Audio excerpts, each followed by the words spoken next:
ശങ്കുട്ടിദാസ് ഇന്നിപ്പോ ബീന ജോസഫ് എന്ന മലപ്പുറത്തെ നിലമ്പൂരിലെ കോൺഗ്രസ് നേതാവിനെ BJP നേതാക്കൾ സ്ഥാനാർത്ഥിയാക്കാൻ പുറപ്പെട്ടതായി വാർത്ത കണ്ടു.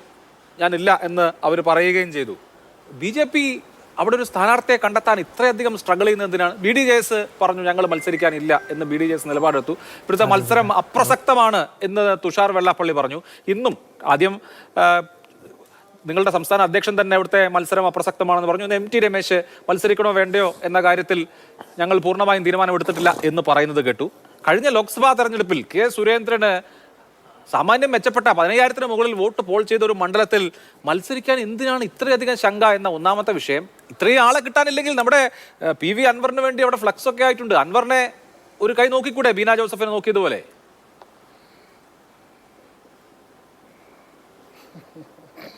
ഒന്നാമത്തെ അങ്ങയുടെ ചോദ്യം ബീന ജോസഫിനെ സ്ഥാനാർത്ഥിയാക്കാൻ വേണ്ടിയിട്ട് ചെന്ന് MT രമേശ് കണ്ടു എന്നുള്ളതാണ്. അത് ശ്രീ MT രമേശ് തന്നെ നിഷേധിച്ച് കഴിഞ്ഞിട്ടുള്ള കാര്യമാണല്ലോ. അദ്ദേഹം പറഞ്ഞു കോൺഗ്രസിന്റെ DCC സെക്രട്ടറി എങ്ങനെയാണ് BJPയുടെ സ്ഥാനാർത്ഥിയായിട്ട് പരിഗണിക്കുക. ഞാനൊരു രാഷ്ട്രീയ ആവശ്യവുമായിട്ടല്ല അവരെ ചെന്ന് കണ്ടിട്ടുള്ളത്, ഒരു വക്കീൽ എന്നുള്ള രീതിയിൽ ഒരു കേസിന്റെ ആവശ്യാർത്ഥമാണ് അവരെ പോയി കണ്ടത് എന്നാണ് പറഞ്ഞത്. ശ്രീ ബീന ജോസഫും മാധ്യമങ്ങളോട് പറഞ്ഞ സമയത്ത് അവിടെ സംസാരിച്ചിട്ടുള്ള കാര്യങ്ങൾ പുറത്തു പറയാൻ കഴിയുന്നിട്ടുള്ളതല്ല. അതൊരു വക്കീൽ ഓഫീസിനുള്ളിൽ പ്രിവിറ്റി ഓഫ് കമ്മ്യൂണിക്കേഷന്റെ ഭാഗമായിട്ട് വക്കീൽ കക്ഷിയും തമ്മിൽ സംസാരിച്ച കാര്യങ്ങൾ പുറത്തു പറയാൻ പാടാത്തതാണ് എന്നാണ് ശ്രീ ബീന ജോസഫും പറയുന്നതായി കേട്ടത്. ഞാൻ മനസ്സിലാക്കുന്നത് കോൺഗ്രസിന്റെ ഉള്ളിലുള്ളൊരു ആഭ്യന്തര പ്രശ്നം ഉള്ളതുകൊണ്ട്, പ്രത്യേകിച്ചും ശ്രീ PV അൻവർ കോൺഗ്രസിന്റെ സ്ഥാനാർത്ഥിയായിട്ട് വരേണ്ടത് ഒരു ക്രിസ്ത്യൻ സ്ഥാനാർത്ഥി ആയിരിക്കണമെന്ന് ആവശ്യപ്പെട്ടിരുന്നു. VS ജോയിയുടെ പേര് തന്നെ അദ്ദേഹം നിർദ്ദേശിച്ചിരുന്നു. അങ്ങനെ ക്രിസ്ത്യൻ സ്ഥാനാർത്ഥികളുടെ ഒരു പട്ടിക ഉണ്ടാക്കുമ്പോൾ സ്വാഭാവികമായിട്ട് അതിൽ പരിഗണിക്കപ്പെടേണ്ട ഒരാളാണ് ശ്രീമതി ബീന ജോസഫ്. അങ്ങനെ പരിഗണിക്കപ്പെട്ടിട്ടില്ല എന്നുള്ള ഒരു വിമർശനമോ അല്ലെങ്കിൽ ഒരു ആക്ഷേപമോ പാർട്ടിക്കുള്ളിൽ ഉണ്ടോ? അപ്പോൾ ഈ MT രമേശിന്റെ സന്ദർശനവുമായി ബന്ധപ്പെട്ട് അത് പാർട്ടി നേതൃത്വവുമായിട്ടുള്ള ഒരു ബാർഗെയിനിങ്ങിന് ഒരു അവസരമാക്കി മാറ്റിയതാണോ, അതിന്റെ ഭാഗമായിട്ടുള്ള കോംപ്രമൈസും സെറ്റിൽമെന്റുമാണോ ശ്രീ VD സതീശനും രമേശ് ചെന്നിത്തലയും തമ്മിൽ നടത്തിയത്? അതൊന്നും എനിക്കറിയില്ല. ഞങ്ങളെ സംബന്ധിച്ചിടത്തോളം ആ കാര്യത്തിലെ നിലപാട്, ഞങ്ങൾ അവരോട് സ്ഥാനാർത്ഥിയാവാൻ ആവശ്യപ്പെട്ടിട്ടില്ല. അങ്ങനെ കോൺഗ്രസിന്റെ ഒരു സിറ്റിംഗ് ആയിട്ടുള്ള DCC സെക്രട്ടറിയെ സ്ഥാനാർത്ഥിയാക്കേണ്ട ആവശ്യമില്ല.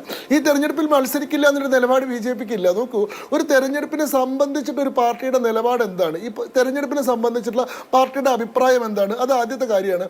രണ്ടാമത് ആ തെരഞ്ഞെടുപ്പിൽ നമ്മൾ സ്വീകരിക്കാൻ പോകുന്ന സമീപനം എന്താണ്, നടപടി എന്താണ്, അത് രണ്ടാമത്തെ കാര്യമാണ്. തെരഞ്ഞെടുപ്പിനെ സംബന്ധിച്ച് എല്ലാ പാർട്ടികൾക്കും ഒരു നിലപാടുണ്ടാവും, ഒരു അഭിപ്രായം ഉണ്ടാവും. ഞങ്ങളെ സംബന്ധിച്ചിടത്തോളം ഇത് അനാവശ്യമായിട്ട് നിലമ്പൂരിനും കേരളത്തിനും മേലെ അടിച്ചേൽപ്പിക്കപ്പെട്ട ഒരു തെരഞ്ഞെടുപ്പാണ് എന്നുള്ളതാണ് ഞങ്ങളുടെ നിലപാട്.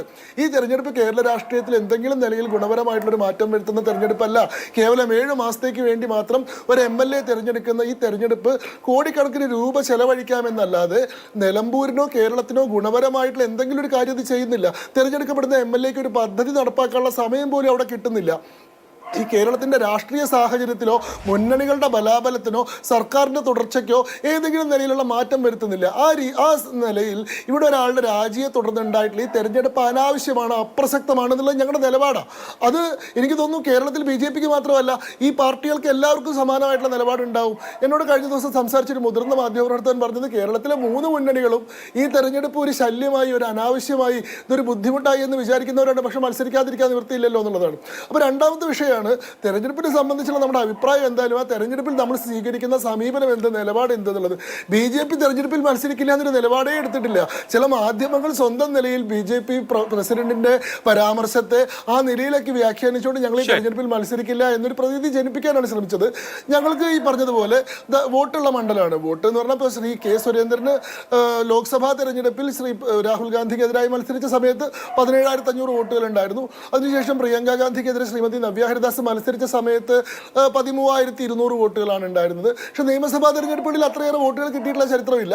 2014 4,500 വോട്ടുകളാണ് ഉണ്ടായിരുന്നത്. 2016 BDJSന്റെ ശ്രീ ഗിരീഷ് മേക്കാട്ട് മത്സരിച്ച സമയത്താണ് നിയമസഭയുടെ ചരിത്രത്തിൽ ഏറ്റവും കൂടുതൽ വോട്ടുകൾ കിട്ടിയിട്ടുള്ളത്, 12,484 വോട്ട് കിട്ടിയിട്ടുള്ളത്. എന്നാൽ 2021 BJPയുടെ സ്ഥാനാർത്ഥി തന്നെ മത്സരിച്ച സമയത്ത് വോട്ട് കുറയുകയാണ് ചെയ്തിട്ടുള്ളത്, 8,500 വോട്ടുകളാണ് കിട്ടിയിട്ടുള്ളത്. അപ്പോൾ ഈ സാഹചര്യത്തിൽ BJP സ്വന്തം സ്ഥാനാർത്ഥിയെ നിർത്തുകയാണോ വേണ്ടത്, BDJSന്റെ സ്ഥാനാർത്ഥിയെ നിർത്തുകയാണോ വേണ്ടത്, അതോ പൊതുസമ്മതനായിട്ടുള്ളൊരു സ്വതന്ത്രനെയാണോ നിർത്തേണ്ടത്? ഇതെല്ലാം പാർട്ടിയുടെ പാർട്ടിയുടെ അതുമായി ബന്ധപ്പെട്ട സമിതി ആലോചിച്ചുകൊണ്ടിരിക്കുന്ന കാര്യമാണ്. നോക്കൂ, നിലമ്പൂരിനെ സംബന്ധിച്ചിടത്തോളം അവിടെ അഭിപ്രായം പറയേണ്ട 1, 2, 3 എന്ന് വേണ്ടി നമ്മൾ ലിസ്റ്റ് ചെയ്ത് കഴിഞ്ഞാൽ അതിൽ ആദ്യം അഭിപ്രായം പറയേണ്ട പാർട്ടി ആരാ? LDF. LDFന്റെ സിറ്റിംഗ് സീറ്റാണിത്. 10 കൊല്ലമായിട്ട് LDFന്റെ MLA ഉള്ള മണ്ഡലമാണിത്. ആ മണ്ഡലത്തിൽ LDF ഇപ്പോഴും സ്ഥാനാർത്ഥിയെ നിശ്ചയിച്ചിട്ടില്ല. അതുകൊണ്ട് ഇങ്ങനത്തെ ഒരു ആക്ഷേപം LDFന് നേരെ ഉന്നയിക്കപ്പെടുന്നില്ലല്ലോ.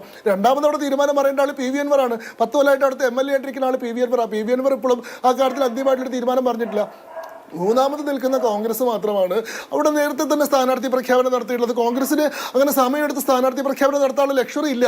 ഓരോ ദിവസം കഴിയും തോറും വിമതന്മാരുടെ എണ്ണം കൂടി വരുന്ന ഒരു പ്രവണത അവിടെ ഉള്ളതുകൊണ്ട് ഏറ്റവും ആദ്യം സ്ഥാനാർത്ഥിയെ പ്രഖ്യാപിക്കുകയും പിന്നീട് വരുന്ന വിമത സ്വരങ്ങളെ മുഴുവൻ സ്ഥാനാർത്ഥി പ്രഖ്യാപനം കഴിഞ്ഞ സ്ഥിതിക്ക് ഇനി നമ്മൾ തർക്കിക്കാനുള്ള സമയമില്ല, അതൊക്കെ തെരഞ്ഞെടുപ്പിന് ശേഷം നോക്കാം എന്ന് പറഞ്ഞ് ഒതുക്കുകയും ചെയ്തൊരു ശൈലി ഉള്ളതുകൊണ്ട് അവർക്ക് വളരെ നേരത്തെ സ്ഥാനാർത്ഥിയെ പ്രഖ്യാപിക്കാൻ സാധിക്കും. ഞങ്ങൾ മതിയായിട്ടുള്ള ആലോചനകളും പരിഗണനകളും അവിടുത്തെ എല്ലാ സാധ്യതകളും ആരാഞ്ഞതിന് ശേഷം കേരള രാഷ്ട്രീയത്തിൽ BJPക്ക് ഏറ്റവും ക്രിയാത്മകമായിട്ടുള്ള ഇടപെടൽ നടത്താൻ സാധിക്കുന്ന സമീപനം എന്താണോ ആ സമീപനമായിരിക്കും സ്വീകരിക്കുക. തീർച്ചയായിട്ടും അടുത്ത ഒരു മാസം നീണ്ടു നിൽക്കുന്ന ചർച്ചകളിൽ BJPയുടെ സാന്നിധ്യം ഉണ്ടാവില്ല എന്ന് ആരെങ്കിലും പ്രതീക്ഷിക്കുന്നുണ്ടെങ്കിൽ അത് വെറുതെയാണ്. വളരെ സജീവമായിട്ടുള്ള സാന്നിധ്യമായിട്ട് നിലമ്പൂർ തെരഞ്ഞെടുപ്പിന്റെ പശ്ചാത്തലത്തിലും ജനകീയ വിഷയങ്ങൾ ഏറ്റെടുത്തുകൊണ്ട് തെരഞ്ഞെടുപ്പ് പ്രക്രിയയിൽ BJP ഉണ്ടാവും.